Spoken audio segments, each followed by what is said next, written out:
Well, hi, this video is going to look at the life of Saul of Tarsus, or the person we know as Paul the Apostle, and I'll call him Paul from now on.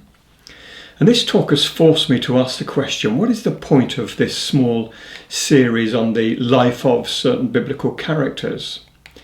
You see, there are many books written about Paul, and some very large books about him and what is known as Pauline theology.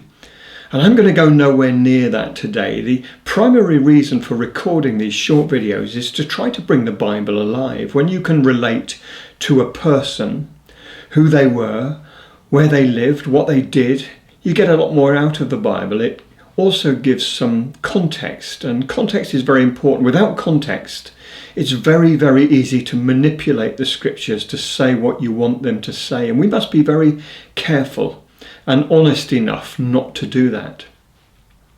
So we're not going to discuss all the doctrines that emanate from Paul's writings, but we're going to consider the person of Paul and hopefully come away with a few important truths. Well, let's start with his family and where he grew up. He was born somewhere between 5 BC and 5 AD, so he was a similar age to Jesus and the first disciples. His mother and father were clearly devout followers of Jewish biblical law, descendants from the tribe of Benjamin. His father was a Pharisee, and Paul describes himself as a Pharisee born of a Pharisee. He seems to have been born in and certainly grew up in Tarsus. Now, Tarsus is here on the map. Today it's in central southern Turkey. In Paul's time, it was the capital city of the province of Cilicia. It was a major junction of both roads and sea routes, although it was some 12 miles from the coast. Its history goes back over 6,000 years. That puts it right back to the latest period of the Stone Age. It was around during the time of Enoch and Noah. It was a home to many Gnostic religions. Now, Gnostic simply means knowledge. These religious leaders claimed to have a special knowledge from God that nobody else had. It's a very dangerous deception, and we should be highly skeptical of men or women that claim this without the openness or confirmation of scriptures. This is how Mormonism started, with Joseph Smith claiming special knowledge that nobody else could either see or ever get access to. In Old Testament times, the city of Tarsus was ruled by the Hittites and later the Assyrians. It was built on the river Cydnus, with water sources that cascaded from the surrounding mountains, very pure water. Interestingly, some 350 years earlier, Alexander the Great brought his armies down the coast, and they went through Tarsus. They stayed there for a while. They camped at the edge of the Cydnus, and Alexander decided to take a bathe in the river, and it nearly killed him. A very famous little moment in his life. We're told that once he got in the river, he was seized by a convulsion. Sleepless nights and a high fever followed. His limbs stiffened, and it says that he lost his colour, and the warmth left his body, making him look more dead than alive. A rumour spread around the camp, and many started to mourn their king. Well, Alexander's doctors were stumped, but one of them, a chap called Philip of Arcania, who knew Alexander from boyhood, promised to travel and to treat him with a strong medicine. And Alexander agreed to take it, but he received a letter from one of his generals cautioning him against the doctor. "Beware of Philip," he said, adding that he was informed that Philip had been bribed by King Darius with 1,000 talents to poison him. And as the doctor Philip handed this cup of medicine to the king, Alexander, with this letter from his general in hand, drank the concoction, and then handed the document to the doctor. Well, the doctor Philip showed no alarm and simply advised Alexander to continue the treatment. There was clearly nothing wrong with the medicine or with Philip the doctor, who continued to serve Alexander all through his further campaigns. Well, anyway, I digress. Now, the book of Acts tells us that Paul was both Jewish and had Roman citizenship. This is either gained through your lineage or it's bestowed on a family for outstanding work in some field or another. We don't know what it was for Paul's father, but we know for Paul it was inherited. At the age of 14, Paul was a remarkable intellect and one of only a few who were sent to Jerusalem to study under the famous and great Rabbi Gamaliel. He became one of the two greatest students under Gamaliel. The other one was a student later known as Rabbi Yochanan ben Zakkai. Rabbi Gamaliel had a Hillel school which was famous for its balanced education. As well as studying Judaism, they also covered classic literature, philosophy, particularly Stoic philosophy. Languages were covered and ethics. And Paul was a seriously educated intellectual. Incidentally, Rabbi Yochanan ben Zakkai was born in a small Galilean village and became the father of modern-day Judaism, whilst Paul, the other famous student, became the father of modern-day true Christianity. Ben Zakkai went on to found a famous school in a place called Yavne, south of modern-day Tel Aviv. Anyway, back to Paul. We do have a reasonably reliable description of Paul. It was written sometime around 100 AD by an unknown church elder in Asia Minor. He wrote a book called The Acts of Paul. Well, there was a man who was to meet Paul at a time when Paul was coming to a place called Iconium. And this man's name was Onesiphorus, and he would become one of Paul's best friends. But Titus wrote to him and gave him a description of Paul so that he could be recognized. And that description is in this book, and it goes like this. Onesiphorus was to watch for a man who was small in size, bald-headed, bow-legged, well-built, with eyebrows that met in the middle. He had a rather long nose and a face that was full of grace. Oh, what an interesting description. The first real mention of Paul in the scriptures is in Acts at the stoning of Stephen. Stephen, full of grace and the power of the Holy Spirit, preached the gospel and healed many in Jerusalem. And he was brought before the high priest and falsely accused. And he gave a wonderful account of the scriptures and the gospel. But the seething and angry crowd took him out of a gate on the eastern wall of Jerusalem and down into the Kidron Valley. And somewhere in that valley, the crowd gave their coats to a young man, a student of that city, a Pharisee of the Pharisees. And Paul, his name, of course, was tasked with guarding the coats while Stephen was murdered. We're also told that the young man, Paul, was consenting to the death of Stephen. Now, at this very time, a great persecution arose against the church, causing the believers to scatter. And we're told that during this time, young Paul made havoc for the church, is the words that it uses. It says that he entered every house, dragging off men and women and committing them to prison. Well, this scattering just spread the gospel to more places. Samaria received the gospel from Philip as he fled Jerusalem, and Paul became angrier and angrier at this threat to his religion. It's interesting that his old teacher did not agree with Paul. Peter was imprisoned at this time, and the majority of the council wanted Peter killed. But we read this in Acts chapter 5. It says this, "Then one of the council stood up, a Pharisee named Gamaliel, a teacher of the law held in respect by all the people, and he commanded them to put the apostles outside for a little while. And he said to them, 'Men of Israel, take heed to yourselves what you intend to do regarding these men. For some time ago, Theodas rose up, claiming to be somebody. A number of men, about 400, joined him, and he was slain, and all who obeyed him were scattered, and it came to nothing. And after this man, Judas of Galilee rose up in the days of the census and drew away many people after him. He also perished, and all who obeyed him were dispersed. Now I say to you, keep away from these men and let them alone. For if this plan or this work is of men, it will come to nothing.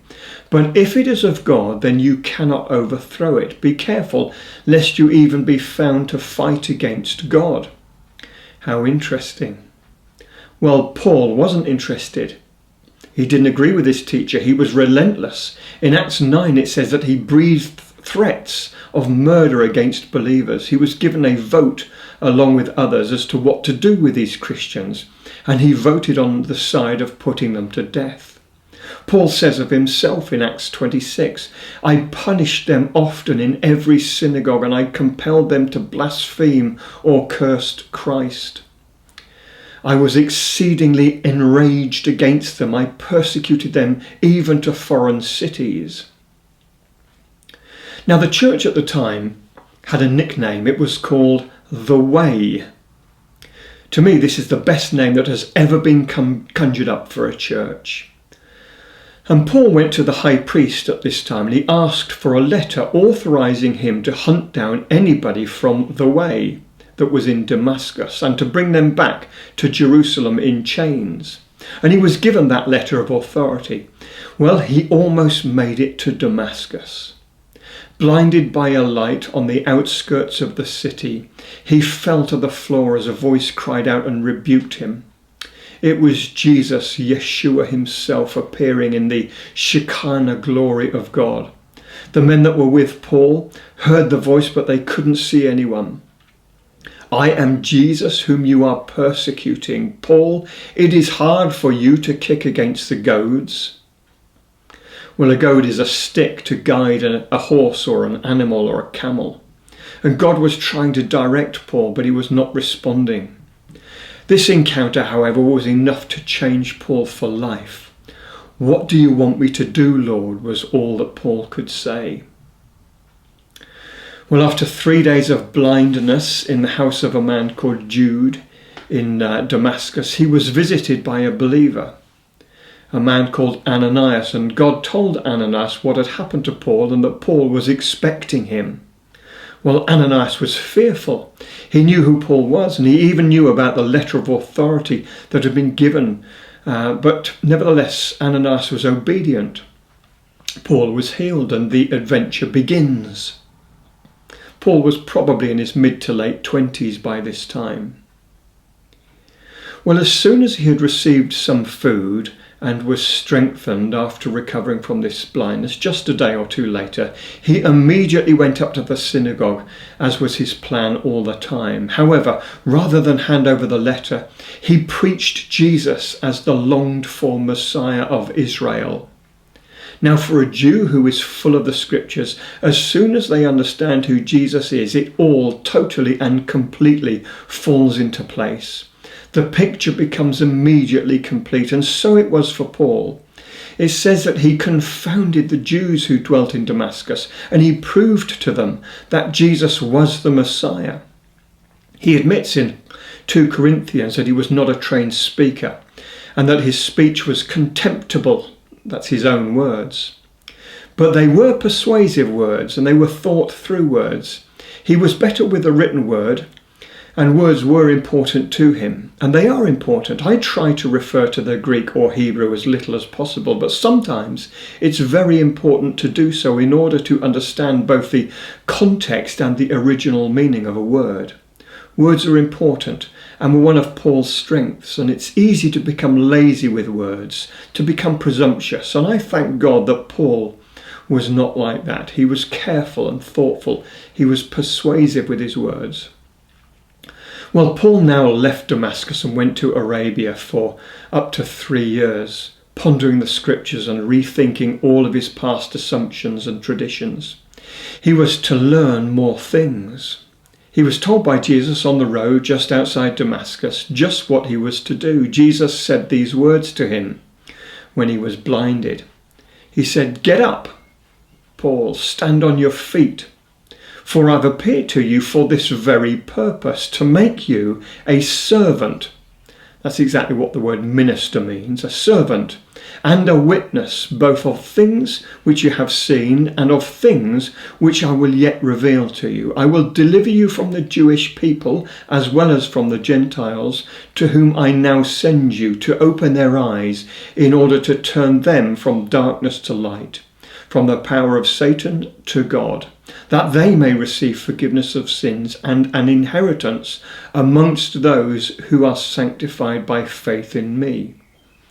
So that was Paul's purpose. And following this time of contemplation and understanding and learning in Arabia, he returned to Damascus and he continued to preach persuasively in the synagogues. While many did not like what he had to say, they tried to kill him, so he was let down the wall in a big basket and he escaped. He gathered Barnabas and John Mark to himself and he took them to Jerusalem. We're told that Paul tried to join the disciples, but they were scared of him, and it took some patient discussion from Barnabas to persuade the apostles that Paul really was a new man.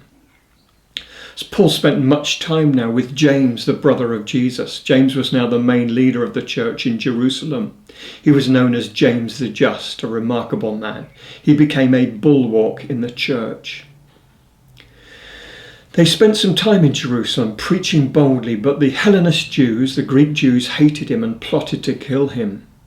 And the church discovered this plot and they brought him to this amazing Roman city, the city of Caesarea on the coast of Israel.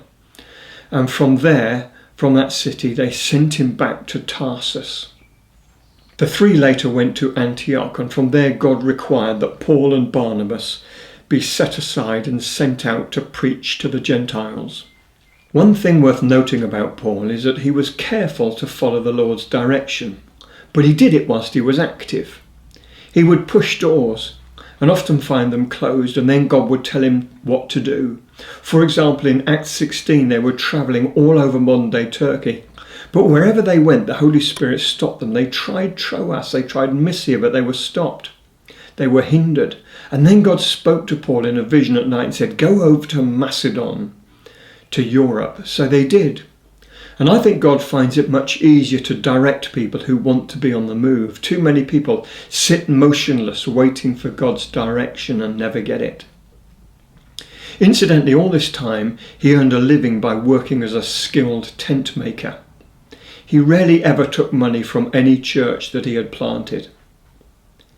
Now, Paul made 2 journeys to bring the gospel to the Gentiles. We're not going to focus on them particularly, but the first of these was relatively short and went through modern-day southern Turkey. The places he went included Cyprus, Perga, Antioch, Iconium, Lystra, Derbe. And the second journey was much further afield and included Troas, and then he went into Europe with Philippi, Thessalonica, Athens, Corinth, Ephesus, and finally back to Caesarea in Israel. And it's worth noting how he evangelized and planted churches. Generally speaking, he would first visit the synagogue and preach there. He would then preach to the Gentiles. And he would stay a while, perhaps a few weeks or a few months, not too long. He would appoint elders. A church needs elders or overseers. It's biblical for a church to have them. And these are the qualifications from the scriptures of an elder. An elder should be blameless. He should be the husband of one wife, temperate, sober-minded, of good behaviour, hospitable, able to teach, not given to wine, not violent, not greedy for money, but gentle and not quarrelsome, not covetous, one who rules his own house well. And he must have a good testimony amongst those outside. Elders were always plural, and God's way is multiple elders to one church, but within a few hundred years it would switch to one bishop or elder looking after multiple churches. Quite the wrong way round, and it became authoritarian at that point. Well, having appointed elders, Paul would then leave them to be, occasionally visiting or writing to encourage them, always appealing to them, rarely overriding them. It was never a hierarchy. Now, once back in Caesarea after his second trip, his followers again feared for his life. They begged him not to go to Jerusalem. But he said, "Stop weeping and stop breaking my heart. I'm ready to be bound and to die in Jerusalem if I have to." And he would not be persuaded. So his helpers and some from the church in Caesarea packed their bags and followed him to Jerusalem. He was gladly received by James and the church in Jerusalem. He told James and the others about all the amazing things that had happened on his journeys in great detail. And the next day he took some Jewish men up into the temple, and he was spotted and he was accused. "Here is the man that teaches all men everywhere against the law and against God's people," they said. You see, a few days earlier he'd been spotted in the city with an Ephesian Gentile, and they'd assumed that Paul had also brought that Gentile into the temple, which he'd not done. But they accused him of this, and it caused an uproar. And the Roman commander heard all of this, and he dispatched men to sort things out. The crowd had started to beat Paul, but stopped when the soldiers arrived. The soldiers bound Paul with 2 chains. However, before being led away, he asked the commander if he could address the crowd, and he was given the okay. And he hushed the crowd with his arms, and they fell silent. And he told them who he was and how he had persecuted the church of Jesus, how he had been converted. He told them who their Messiah was. He encouraged them to be baptized in the name of Jesus. "Away with him," they shouted. "He's not fit to live." Well, the soldiers planned to scourge Paul to find out the truth, but on hearing that he was a Roman citizen, they became concerned, and he was taken all the way to the barracks in Caesarea, to a jail, until it could be decided what actually went on and what could be done with him. Archaeology has recently revealed the prison at the barracks in Caesarea. It's an amazing city built by Herod. Now, the Jewish leaders, however, planned to kill Paul, and a group of 40 men swore to do so whilst Paul was being brought before the council. Now, Paul's sister was a believer, and her son, Paul's nephew, lived in Jerusalem, and he heard of this plot, so he went to Paul and told them. And the young man was taken to the commander, and he relayed the story to him. They avoided the plot. And over the following period of time, Paul was accused by a very clever lawyer called Tertullus. And Paul struggled to get justice, so as a Roman citizen, he appealed to Caesar. And he walked down these very steps just here in this photograph to board a ship and be dispatched to Rome. En route in the ship to Rome, they were shipwrecked by a storm, and they were shipwrecked on the island of Malta. Here Paul was bitten by a highly venomous snake, but God preserved him, and the gospel was again both preached and demonstrated by Paul, who never missed an opportunity, it seems. Finally reaching Rome, he was held for 2 years under house arrest whilst on trial. Now, numerous Bible scholars believe that both the books of Luke and Acts were written as a defence at this trial, defending Christianity and defending Paul himself. They were both written to a man called Theophilus, or God-friendly, a man who has the title of a court official. It is a credible thought, and I go along with this. It seems that Paul was eventually released. He did get off, and he did go on to preach for numerous other years. He was, however, arrested again some years later, and this time there would be no getting off. He died under the great persecutions of the mad Emperor Nero, and I find his death very sad, as in fear many of his friends, many of his closest friends, completely deserted him. It says that only Onesiphorus, his immediate family, and Luke remained faithful to him. His death was probably around 64 AD, close to the time of the Great Fire in Rome. And as a Roman citizen, he was beheaded. But he was ready, and his words from earlier ring out, "If I live, then I have my Messiah, Jesus. But if I die, well, I just get more of him." Now, do you remember I told you about Rabbi Yochanan ben Zakkai, that other student of Gamaliel? Well, I'd like to end with an interesting observation. I find it very interesting that whilst on his deathbed, Rabbi ben Zakkai asked for his students to gather around him. And when he saw them, he began to weep. And they asked him, "Why do you weep?" And he said, "Were I being led before a mortal king, I would weep. Now I am being led before the King of Kings, the Holy One, blessed be his name. However, there are 2 paths set before me, one to Eden and paradise, and the other to Gehenna or hell, and I do not know upon which road I am to be led. Why should I not weep?" He was buried in Tiberias on the edge of the Lake of Galilee. Now compare that with Paul's final words. "For I am now ready to be offered up, and the time of my departure is at hand. I've fought a good fight. I've finished the course. I've kept my faith. And henceforth there is laid up for me a crown of righteousness, which the Lord, the righteous judge, shall give me at that day. And not to me only, but to all of them also that love him." Paul knew which road he was on. He knew his Messiah, and he knew him personally, and he knew him well. I'm reminded of Paul's own words in Philippians 3. He says this, "But everything that used to be of profit to me, these things I have counted as a loss for Christ.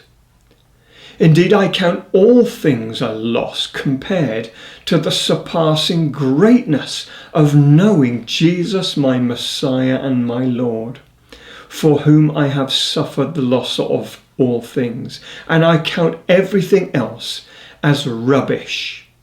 He actually used a word for dog's excrement. I won't repeat the phrase, but that's what I consider. He said, "I consider everything else like excrement compared to the surpassing greatness of knowing Jesus, that I might gain Christ and be found in him, not having my own righteousness, which is from the law, but that which is through faith in Jesus, the righteousness which is from God by faith, that I may know him, and that I might know the power of his resurrection, and I may know the fellowship of his sufferings, and somehow maybe be conformed unto his death, if by any means I may attain to the resurrection from the dead." What a summary of the gospel right there. I thank God for Paul, who stayed true to the very end. Relatively alone, he suffered faithfully, and he went on to receive his crown. I can't wait to talk to him one day.